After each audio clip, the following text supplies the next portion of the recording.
We have several programs all aimed at discovering new treatments for drug addiction and drug abuse.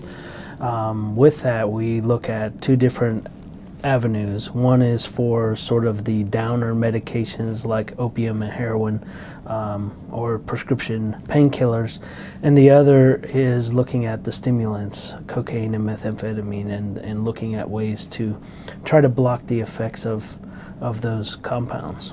Kratom is a natural product. It's actually a tree from Southeast Asia, mainly found in Thailand, historically found in Thailand. It's called Mitragyna speciosa is the botanical name.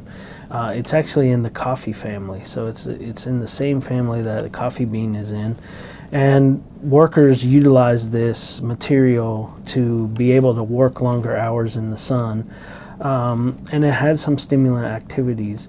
But in addition to that, it's been used historically as a substitute for opium. And opium abusers, when they couldn't get opium, they would utilize this plant material in place of opium as a substitute. It's also been used to try and wean people off of opium historically in Thailand. So withdrawal is actually the opposite, in general, the opposite of the feeling that people get when they take the drug for a pleasurable sense. So it's usually a very negative thing. And in the case of opiates, such as oxycodone or morphine, those people will go through tremendous withdrawal, suffering, normally shaking, some nausea and vomiting.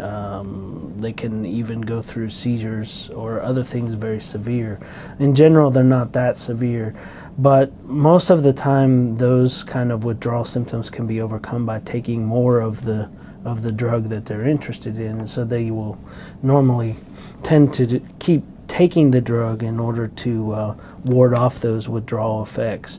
Many times not receiving a pleasurable benefit anymore from the drug itself, but just to take the substance so that they don't have the withdrawal. In terms of being able to provide a product that might not have some of those liabilities of the current medications like methadone and buprenorphine, that's kind of the goal of what we've been doing.